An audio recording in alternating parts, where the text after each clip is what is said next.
A'udzubillahi minasyaitonirrajim. Bismillahirrahmanirrahim. Assalamualaikum warahmatullahi wabarakatuh. Balik lagi dengan Dr. Bobet, healthcare expert. Sudah 10 tahun saya bekerja di bidang ini dengan MBA, CFA, dan CPD HTS Expertise. Kali ini kita akan membahas bagaimana mengukur serta mengimplementasikan bekerja dengan hati. Ketika dulu saya menjadi direktur rumah sakit pada awal-awal, itu saya ingat betul pemegang saham atau pemilik rumah sakit memberikan masukan atau input. Dokter Bobet, kalau bekerja itu dengan hati. Jadi para pegawainya tolong dikondisikan untuk bekerja serta memberikan pelayanan itu dengan hati. Pertanyaannya adalah bagaimana? Karena tidak 1-2 orang ya. Ketika kita mengelola sebuah rumah sakit mungkin dengan 200 atau 300 pegawai, tidak semua tujuannya sama, visinya sama, kepentingannya sama. Yang mungkin salah satu contohnya adalah ya kita ingin bekerja sedikit-sedikitnya dengan gaji yang sebesar-besarnya ya, atau bisa dibilang oportunis ya. Lalu bagaimana membuat semua pegawai atau majority dari pegawai itu bekerja dengan hati? Selama 10 tahun saya coba mengkuantitatifkan yang kualitatif tadi, yaitu dengan cara mengukur, mencoba mengangkakan bagaimana bekerja dengan hati. Setelah banyak waktu riset dan sebagainya, baca textbook bla bla bla, akhirnya saya coba mengkuantitatifkan dan saya menyebutnya dengan employee patient rate atau rasio patient untuk para pegawai ini. Sebenarnya di rumah sakit itu patient rate-nya itu berapa sehingga bisa diukur menjadikan standar bahwa rumah sakit itu bekerja dengan hati atau tidak. Kita bisa lihat di Excel ini ya. Bisa dilihat teman-teman di Excel ini employee patient rate. Apa saja? Pertama, indikatorsnya dari revenue atau pendapatan rumah sakit sendiri. Ini contohnya adalah sebuah rumah sakit ya. Ini rumah sakit ketika saya menjabat dulu.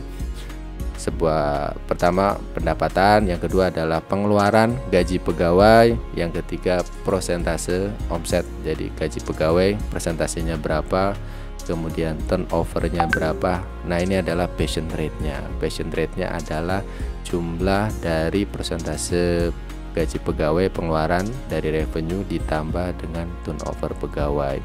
Ini adalah empirical study, jadi empirisnya saya selama 10 tahun. Ketika angka patient rate-nya itu 0,22 itu adalah standarnya ya. Jadi ketika angka itu kurang dari 0,22 patient rate-nya bagus. Ini empirical saya ya. Kenapa? Karena dengan mengeluarkan sedikit uang atau sedikit gaji pegawai tetapi turnovernya sedikit, artinya apa? Ada alasan pegawai itu tetap bertahan di sana. Dengan segala banyak alasannya, ini mengartikan bahwa dengan sedikit keluar uang dari perusahaan atau dari rumah sakit tetapi turnovernya tidak besar, kemungkinan besar adalah patient rate-nya baik di rumah sakit tersebut. Tetapi jika angka itu lebih dari 0,22, maka bisa dibilang patient rate di rumah sakit tersebut atau perusahaan tersebut adalah buruk atau jelek. Kenapa? Uang sudah keluar banyak tetapi turnovernya juga besar. Jadi tidak efektif pengeluaran pegawai di sana. Faktornya bisa kita kulik dari pengeluarannya itu sendiri tidak efektif atau memang bergainingnya tidak menarik untuk di turnovernya atau masalah culture dan sebagainya. Alasannya bisa sangat banyak ya. Yang ketiga di sini saya tambahkan indicators pendapatan per pegawai. Di sini ada juga jumlah pegawai. Nah ini sangat menarik ya teman-teman. Ini bisa menjadi standar indikator pertama. Wah, rumah sakitnya itu isinya pegawainya bekerja dengan hati atau isinya hanya kutu loncat. Ketika lowongan PNS itu buka, semuanya turnover, pindah. Tetapi ada beberapa rumah sakit yang saya anggap apapun yang terjadi patient rate-nya sangat bagus. Itu contohnya rumah sakit keagamaan ya. Rumah sakit yang memang sudah tidak profit oriented dan berfokus kepada agama seperti para suster ataupun rumah sakit yang memang mengabdikan pegawainya mengabdikan diri kepada Tuhan. Kalau di Islam mungkin ya rumah sakit agama Islam ataupun agama lainnya. Jadi ini adalah salah satu indikator atau untuk mengukur bahwa